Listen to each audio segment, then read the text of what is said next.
ऐसा समझिए कि आपके अंदर एक अदृश्य जाल बिछा है। नेटवर्क नदियों की तरह बहता हुआ, हर कोशिका को ऊर्जा देता हुआ। यह नेटवर्क बाहर नहीं, आपके शरीर के अंदर है। यही है नाड़ियां, वो मार्ग जिससे होकर प्राणवायु आपके मन, चेतना, आपके सभी अंगों प्रत्यंगों में प्रवाहित होती है, आपकी आत्मा तक को जीवित, ऊर्जान्वित और सिंचित रखती है। नमस्कार, मैं गजेंद्र अंतर यात्रा के आज की प्रस्तुति में आपका स्वागत है। मित्रों, खुद को जाने श्रृंखला के अंतर्गत आज ये तीसरी प्रस्तुति है, जिसमें हम बात करेंगे नाड़ियों की, अपने अंदर के ट्रांसमिशन लाइंस। पहली कड़ी में हम बात किए थे अपनी आत्मा के 5 आवरण, 5 लेयर्स यानी पंचकोश के संबंध में। दूसरी कड़ी में हम बात किए थे अपने बॉडी के अंदर ऊर्जा चक्रों के संबंध में, जिससे एनर्जी रेडिएट होती है। और आज उस एनर्जी को प्रवाहित करने के लिए ट्रांसमिशन लाइंस यानी नाड़ियां। चलिए विस्तार से समझते हैं। नाड़ियां यानी चैनल या फ्लो लाइन, वो रास्ता, वो मार्ग। उपनिषदों के अनुसार मनुष्य के भीतर 72,000 नाड़ियां हैं। अब आप कल्पना कीजिए, आपके शरीर के अंदर 72,000 अदृश्य ट्रांसमिशन लाइंस। पूरा पावर ग्रिड बना है ना। ब्रह्मांड का समस्त तारामंडल हमारे अंदर ही टिमटिमाते हैं। लेकिन इन सब के बीच 3 नाड़ियां मेन लाइन हैं। Ida the negative line, Pingala the positive line और सुषुम्ना द सेंट्रल लाइन। इन्हें अगर समझ लेते हैं तो अपने शरीर के अंदर का पूरा फ्लो लाइन समझ लेंगे। मैं फिर कहता हूं कि अपने आप को, अपने अंदर की शक्तियों को यदि बेहतर हम नहीं समझ पाएंगे, उनके उपयोग को हम उपयुक्ततम नहीं कर पाएंगे, तो हम अपनी सफलता को चरम तक ले जाने में सफल नहीं हो पाएंगे। इसलिए इनको जानना जरूरी है। तो छांदोग्य उपनिषद, प्राण उपनिषद और योग कुंडलिनी उपनिषद में इनका वर्णन विस्तार से मिलता है। हठ योग प्रादीपिका कहती है कि जब ईड़ा और पिंगला संतुलित हो जाती है, तभी सुषुम्ना का द्वार खुलता है। तांत्रिक परंपरा में इन्हें चंद्र नाड़ी, सूर्य नाड़ी और ब्रह्म नाड़ी भी कहते हैं। इतिहास गवाह है कि हमारे ऋषि मुनियों ने इन्हीं मार्गों के माध्यम से चेतना के शिखर तक की यात्रा की थी। तो चलिए समझते हैं कि पहली नाड़ी का नाम है ईड़ा नाड़ी। यह लेफ्ट नॉस्ट्रिल से आरंभ होकर मूलाधार चक्र तक जाती है, यानी द लाइन कनेक्टिंग रूट चक्र टू लेफ्ट नॉस्ट्रिल। यह ठंडी होती है, चंद्रमा की तरह, अतः इसे चंद्र नाड़ी भी कहते हैं। यह करुणा, दया, कल्पनाशीलता, कला, इंट्रोस्पेक्शन आदि गुणों को रिप्रेजेंट करती है और इंस्टिगेट भी करती है। यह यदि इम्बैलेंस्ड हो जाए तो आलस्य, वीक विल पावर, इनडिसीजन जैसी वृत्तियां हमारे ऊपर हावी होने लगती हैं। उदाहरण, वह कलाकार जो सपने तो शानदार देखता है, लेकिन अनुशासित नहीं रह पाने के कारण उन्हें पूरे नहीं कर पाता। दूसरी नाड़ी है पिंगला नाड़ी। राइट नॉस्ट्रिल से निकल के मूलाधार चक्र तक जाती है, यानी the line connecting right nostril with the root चक्र।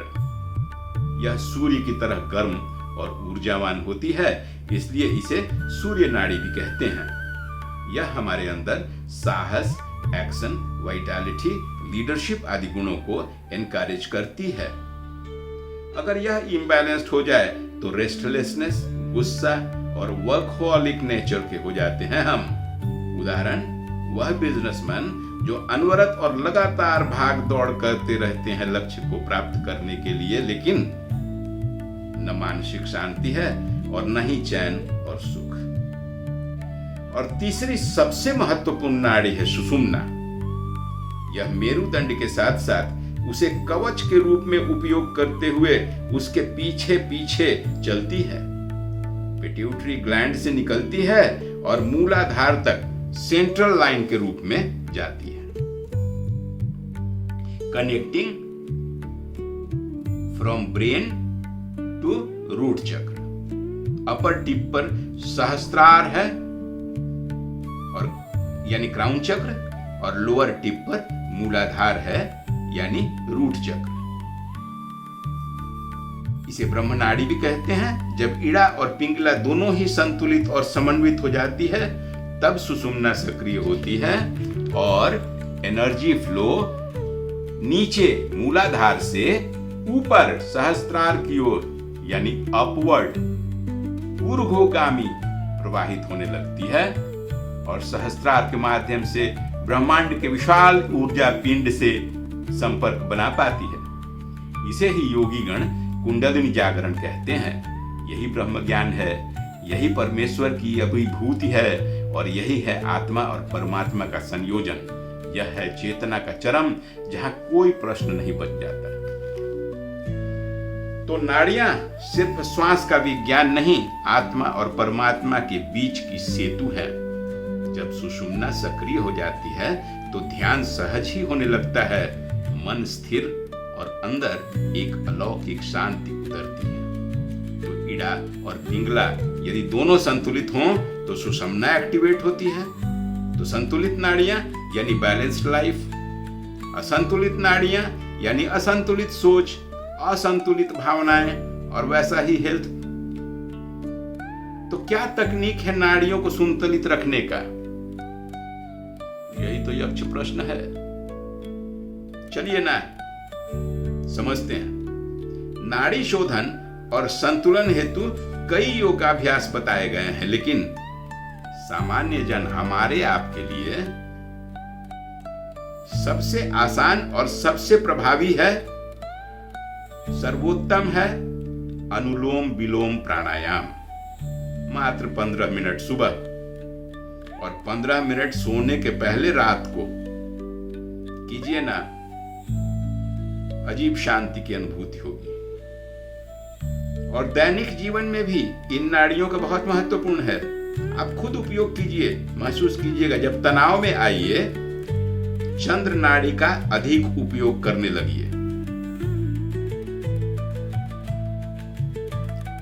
गंभीर, गहरी और लंबी सांसें चंद्र नाड़ी से लीजिए, यानी लेफ्ट नॉस्ट्रिल से। और जब चिंता होने लगे, बेचैनी होने लगे, तो दाहिने नॉस्ट्रिल से, राइट नॉस्ट्रिल से लंबी और गहरी सांसें लें और छोड़ें। शांति और स्थिरता मिलेगी। बैलेंस कर दीजिए दोनों नॉस्ट्रिल को, अजीब अनुभूति होती है। दोनों में संतुलन से क्रिएटिव फ्लो और इनर स्टिलनेस की अनुभूति होगी। आपको भी पता तो होगा ही कि गूगल और सिलिकॉन वैली में इसका रेगुलर इस्तेमाल किया जाता है और अपने एम्प्लॉइज को सिखाया जाता है। क्या कह के कि alternate nostril breathing productivity tool है ये। तो अगली बार जब आप अपने आप को आईने में देखें, अपने चेहरे को सुसज्जित करें तो जरूर कीजिए, लेकिन यह भी महसूस कीजिए कि आपके अंदर शरीर में इड़ा और पिंगला के संगीत चल रहे हैं। ये ऐसे जीवन संगीत हैं जो यदि सुषुम्ना के साथ तान मिला लें तो अब आप साधारण से असाधारण बन जाए। और हाँ, ब्रेथवर्क स्टार्ट जरूर कीजिएगा। तो कैसी लगी आज की अंतर यात्रा की यह संगीत यात्रा?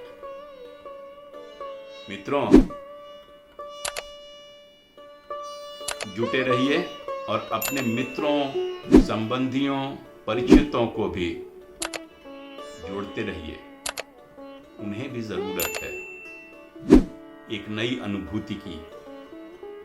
अपने अंदर ही अपने शरीर के सभी टूल्स एंड टेक्निक्स की जानकारी जब तक नहीं होगी, तब तक हम बाहर के इस चैलेंजिंग सोसाइटी से, चैलेंजिंग एटमॉस्फेयर में कैसे जीत पाएंगे? आज के लिए इतना ही मित्रों। हम अपनी अगली प्रस्तुति में जल्दी मिलेंगे, तब तक के लिए नमस्कार।